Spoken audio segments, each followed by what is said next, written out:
This is Robert Langdon. The suspect called him. I teach symbology. Did this person say what he wants? He wants me to locate an ancient portal buried within the capital. And that means something to you? Didn't until I saw that.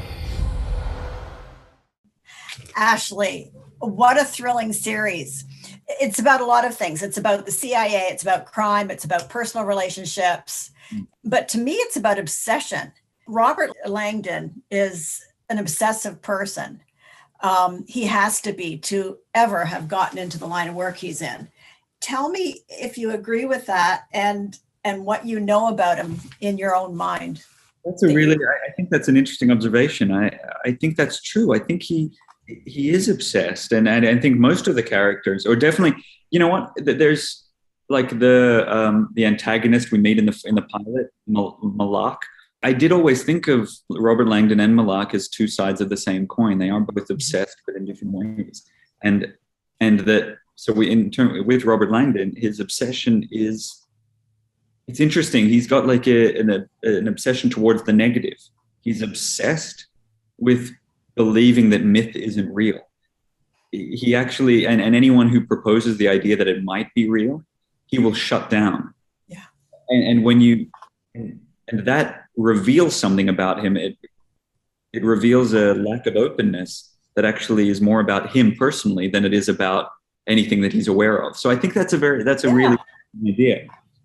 I think it's also about, he doesn't want to entertain this idea that everything he's done is for nothing, I suppose, as well. Yeah. Well, I think like the way I thought about him was that, you know, my way in was that he's a guy that knows so much. He's so deeply intelligent, and that in most people that frees them. And for him, it traps him because something happened, which we explore a little in the pilot. And then as the series progresses, something happened to him when he was younger that he can't understand. And it's given him this love of knowledge, this pursuit of knowledge to try to understand. But at every point, he has found no reason to understand the unknown, and which has only made him believe in it less and then believe in himself less. And there's one thing for that to be about myth and about religion. It's another thing, or faith. It's another thing for that. Then what I think the Langdon that we see, especially the younger Langdon, is that it then means that he conflates that idea with not being able to trust feelings like trust and love. And I think that's an interesting idea. So obsession is an interesting. It's like someone who's obsessed with numbers or ancestry, or it's something they think they can conquer somehow. Yes. Yeah. That actually stops them from seeing the woods from the trees. And I think yes. Yeah. Yeah. Such an interesting character. Oh my goodness. And of course, there's a lot of sci-fi elements naturally, but the effects I found to be really good. For instance, when you're trapped underground in a special place, shall we say, it looks so real, like you're being crushed by the walls. Yeah, what Dan Trachtenberg, our director, really wanted to he has such a love of cinema, and he really wanted to do things as practical as possible. Yeah. And that's why it looks real. Because that was practical wall that we have people pushing against. No. So there is this idea that it can crush you. And I think we try to do that as often as possible. We try to make of ancient puzzles and ancient architecture. So like that we try to make as many things as possible practical. And sometimes that's impossible. And sometimes that, that was great. And so many of them were. The suspense is really heightened in it because he's working on, he's in a race to solve the puzzle before any number of obstacles and antagonists come out. The CIA, the weird branch of the Masons, and to save Peter. There's so much tension, and it's handled so well that it's balanced and believable, which I found remarkable. So tell me about, creating that balance as the main actor. I will say that the burden of most of that is on the writing. And then that, like, I think for for Robert Langdon, he's put in a position where, yeah, he's conflicted himself about what's going on, but what pushes him through is that his mentor, it's life and death for his mentor, and he has one option. He has to keep going. He doesn't have time to stop and question. So, and then we just see that there are all of these different factors trying to intercede. And that just raises the stakes and confuses him more and makes it even harder for him. That's the process of doing it at least. And yeah. Cool. That's great. And of course, dead giveaway. There was Union Station. You shot in Toronto. Hooray. So was that during the pandemic? That was during the pandemic. Yeah, we shot the pilot in October, November last year. And yeah, that was actually a very interesting day because we weren't allowed many people in there. Obviously, like there were, everything was highly public space. Yes. Public space, exactly. And so we're lucky that we were able to be in there, but we ended up having a very very reduced crew. Most people waiting outside, and we could only have I think the number was 10 people or so in that space. And it actually, I think, added to the intimacy because it's the scene where Catherine and Langdon finally meet, and there's a lot there. There's a lot going on between them. Yeah, that's so cool. Did it change the way the shoot was done? That scene aside, in terms of the people that you were with and close physically too. Yeah, well, that was one, we were just so lucky. We didn't think we would be able to go back to work last year. We thought we'd have to wait until this year. But the unions did quite an incredible job of putting together these protocols so that we could go back to work safely. And we're lucky that the government's let us.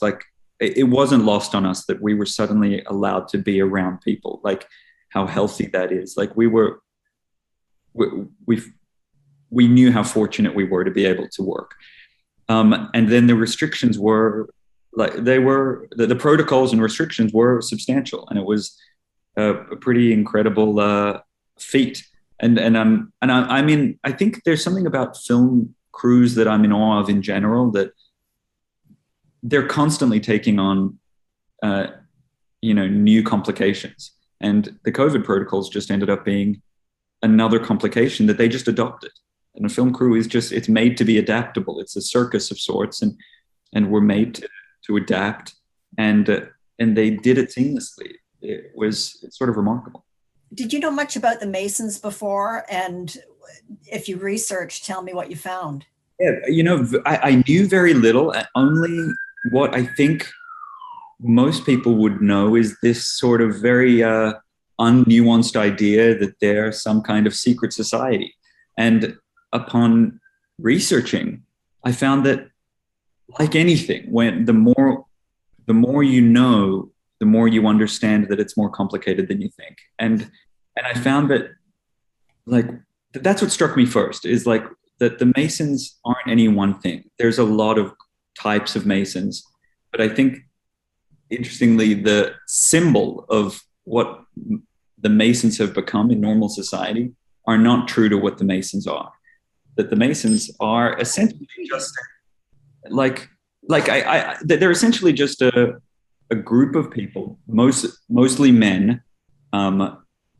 There are some orders that allow women, and obviously that's problematic, but it's an order that essentially gets together and likes to talk about ideas. The one thing that struck me more than anything was that you had to be religious. To become a Mason, they just don't care what religion you believe in. Wow. Most of the Masons, most of the Masonic orders exist in Christian-led countries.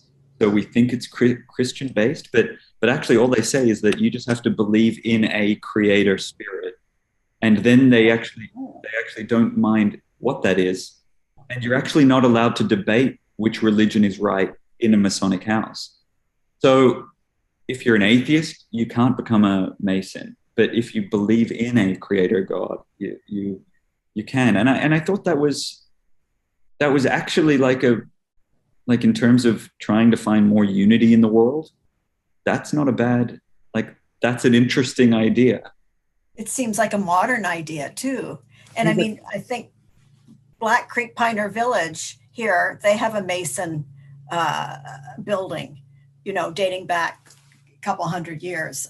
It's just fascinating. Well, thank you so much, Ashley. So nice to speak with you. And we'll see you next time. Love that. Thank you very much.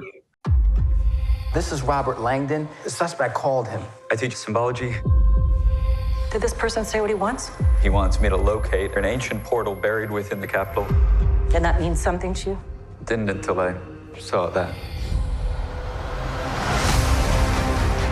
It's your dad. It had his ring. Tell me what's going on. The people who took him want me to find a piece of a very old puzzle. Roman numerals? Like a runic variation. Smart people. It's upside down. I have something.